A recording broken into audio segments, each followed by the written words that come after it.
This is Troy with Troy Running Blind, about to do some winter travel. Make sure to like, comment, and subscribe.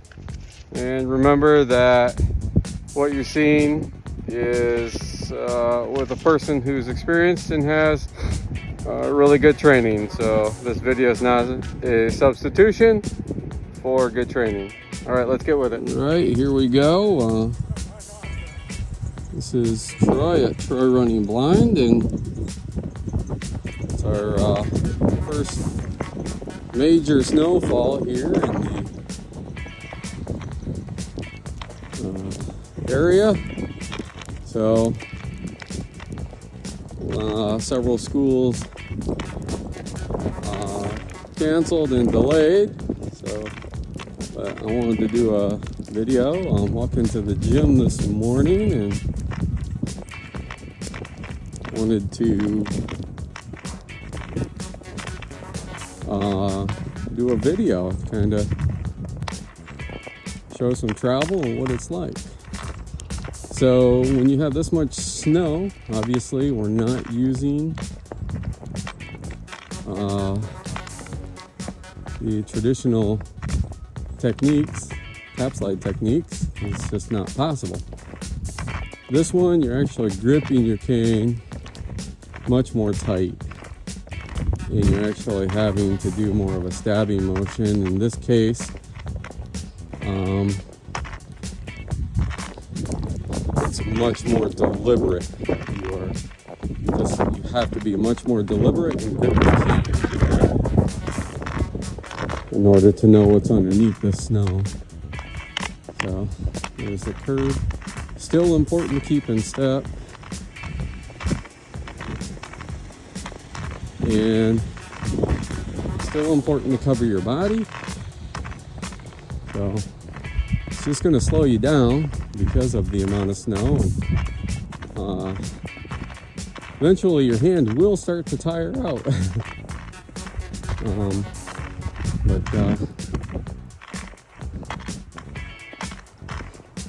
But now we're just trying to get out of here, walking down the sidewalk. Windy out, snow's blowing. We got somewhere in the neighborhood of 5 inches right now.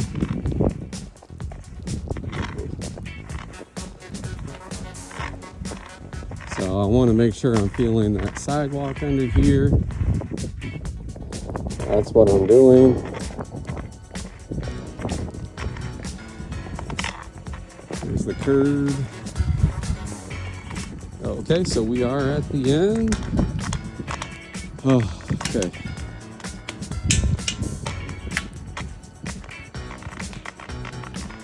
Here we go.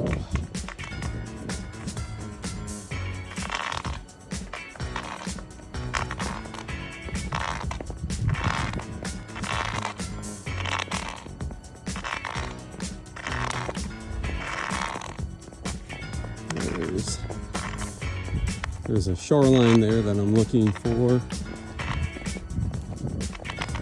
Just trying to stay on my normal path, or at least close to it as possible. And now we're making our way out of the drive. Shorelining off to my right.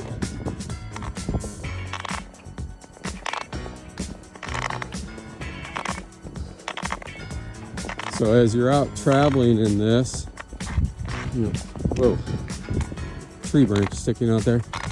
As you're out traveling in this, your technique does change. Gripping that cane, you have to grip the cane, and technique changes. But you also have to be much more aware, because a little different, so you're probably thinking a little more about travel, but you also have to continue to be aware of that traffic,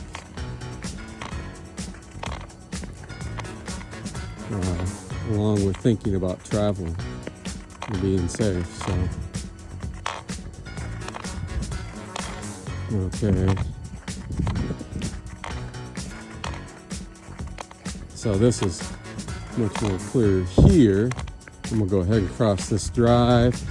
Look for the other shoreline on my left side. Switching shorelines because I'm gonna need to exit out of the drive off to my south, which is left. So I don't want to travel on the left side of the drive, means I'm turning in.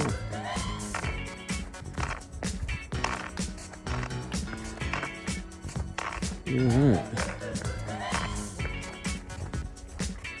Still need to be aware, like I said, of traffic. Here, the technique's not really different because even though there's a little layer of snow, it's not much. I can let my cane travel on top of the snow and still shoreline effectively. Just a little tighter grip on the cane. But once we get out to the street, I'm assuming the street to be somewhat clear. Need to be aware of slippery spots in this. Alright. There we go.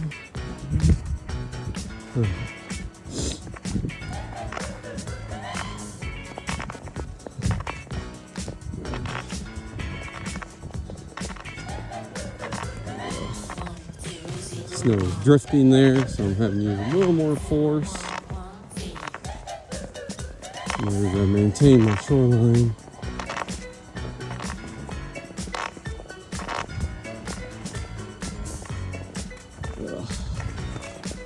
Right there. The street is right here. Yep, there's a car.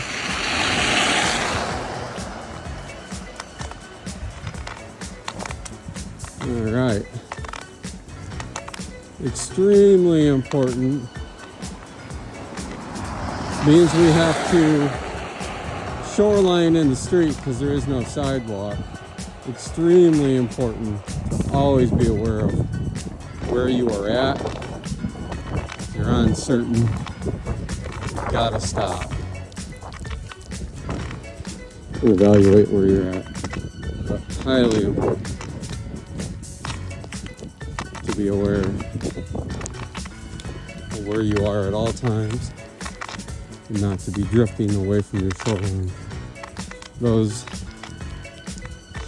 cars are not always paying attention, and they have, even though they should be paying attention and looking forward, they may not notice you for whatever reason. So it's just as much your job as a traveler to be aware as it is theirs.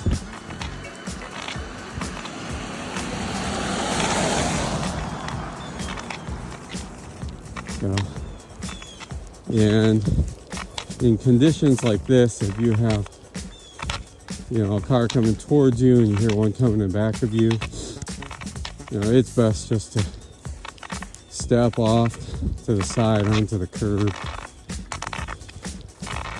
That way you can be safe. This is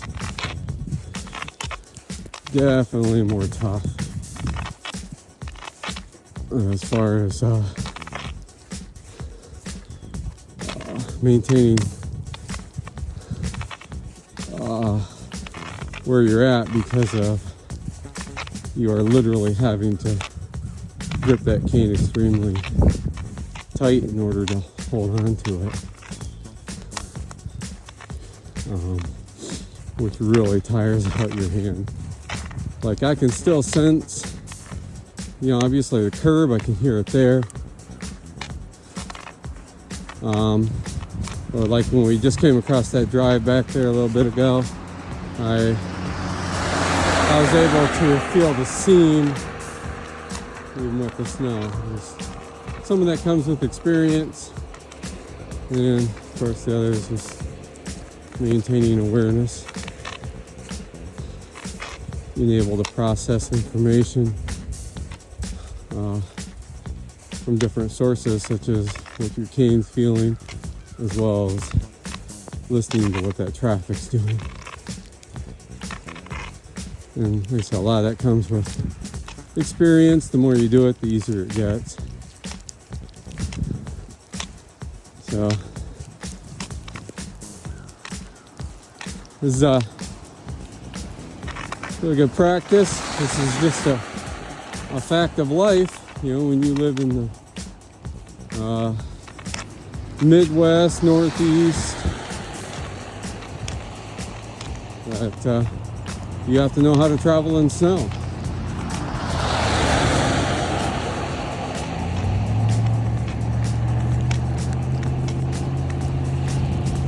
All right. Okay. Making a little better time now.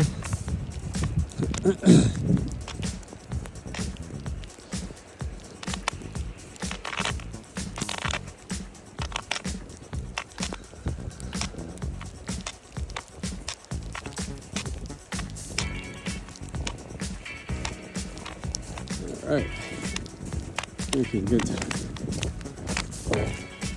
I'm looking for this shoreline to start turning, because right here, it's my street. No traffic to help indicate, so we're paying attention to my shoreline turning there. All right. Now the trickier part here is this is going to be downhill eventually. We're going to start going downhill. And it's a pretty steep grade, so we'll see what it's like.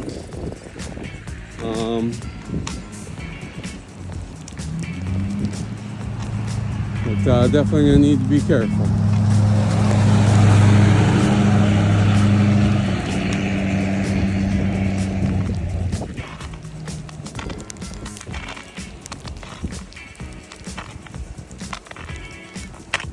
There it is. Looking for that curb there. It was drifting. Snow was drifting there. Drifting out of the drive.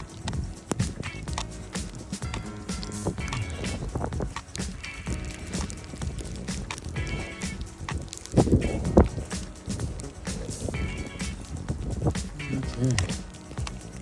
Oops. I'm using a travel cane right now. A collapsible, because my normal D cane was stepped on and broke, and I'm waiting on a replacement to arrive in the mail. So this is not my ideal cane, but it's what I had to get by. So it's what we're using right now. It's not as flexible, which may be kind of actually good in this weather. There's a ton of snow out.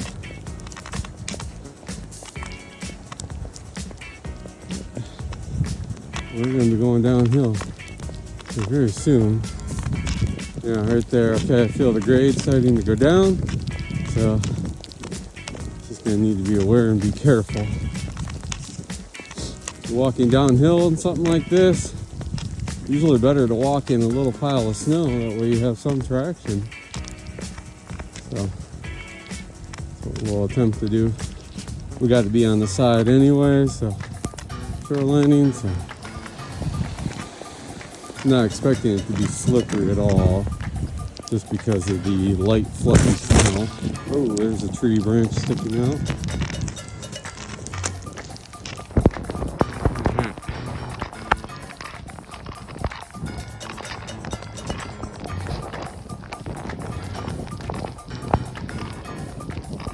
Okay.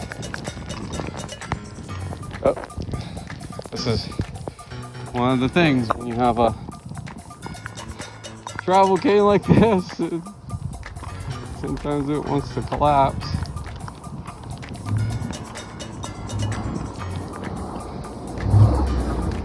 People having trouble making it up the hill. You can hear them kind of spinning. Alright.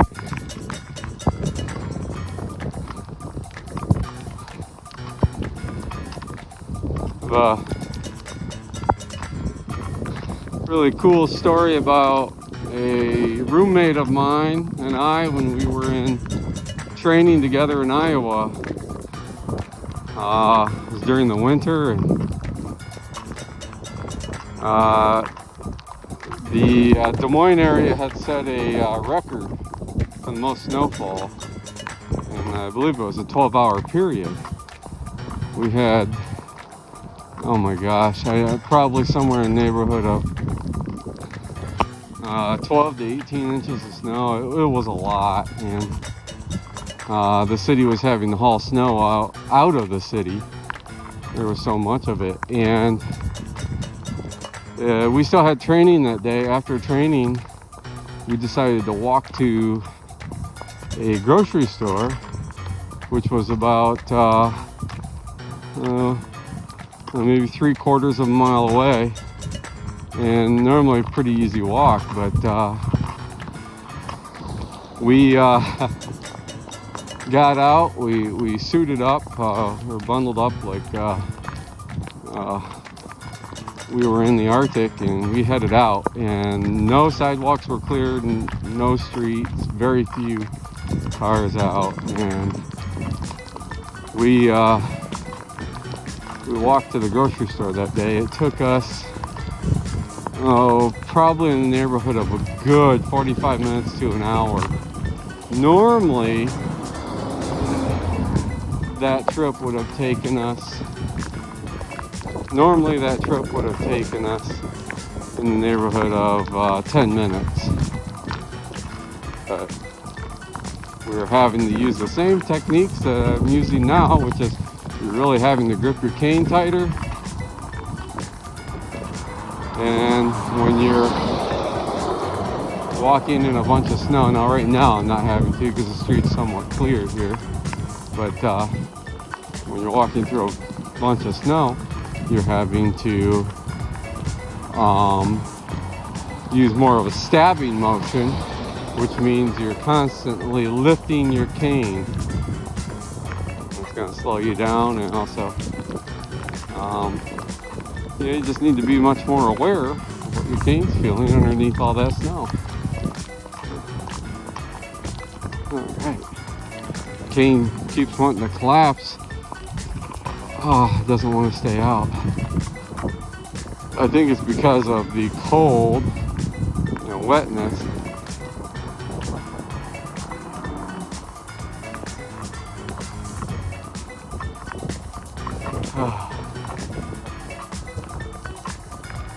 Snow actually kind of hurts hitting my face. Even though it's like a light fluffy snow, it just wants to kind of almost like a light sting when it hits your face. Alright.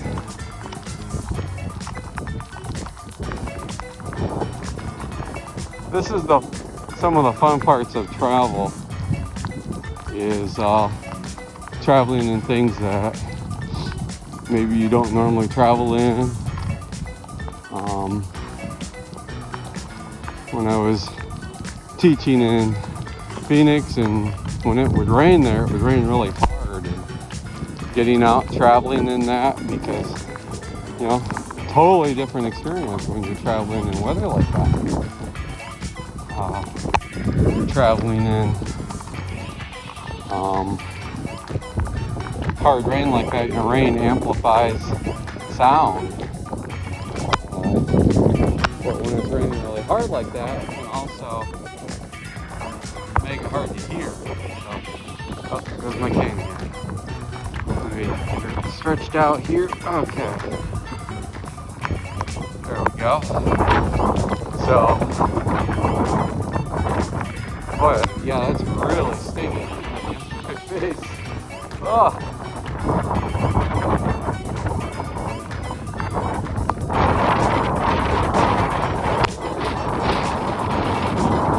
Very windy.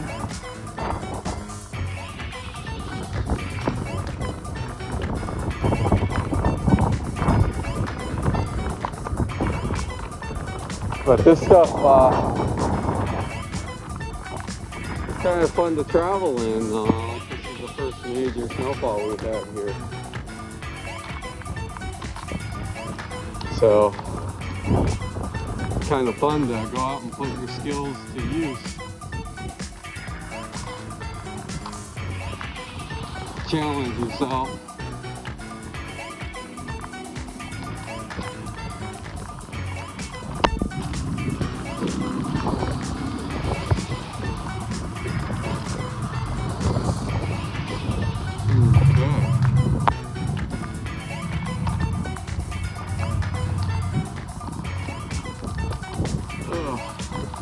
Should be getting close to our drive here. Should be getting close to our drive.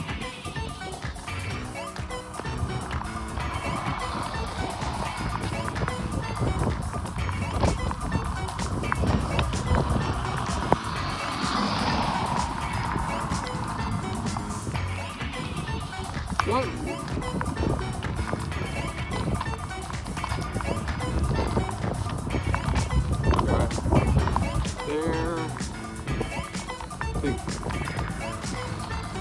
I think the very next drive is the one I'm looking for. We'll see.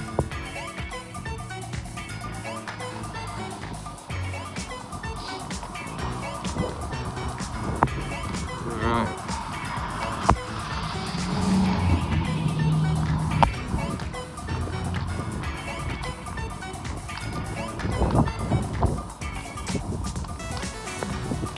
Let's see here.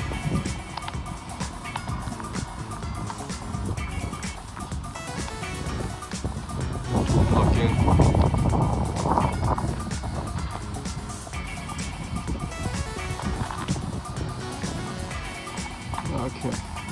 Yes, I believe this is it. I hear the drive-through over there. I'm going to stand here and kind of evaluate where I'm at, make sure I get the right trajectory. Do our best.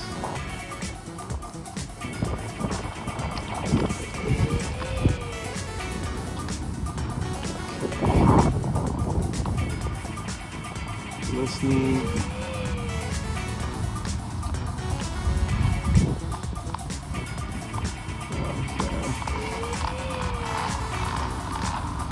Hard to feel the seam that I normally look for. Not sure what's going on there. Around here.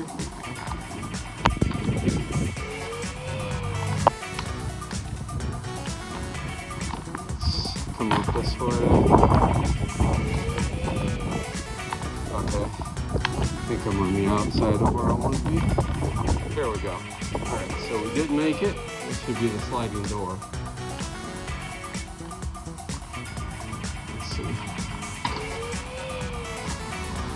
There it is. All right. Thanks for tuning in. Hi. This is Troy, Trail Running Blind, and getting started back on our way home. Make sure to like, comment, and subscribe, and I'll see you next time.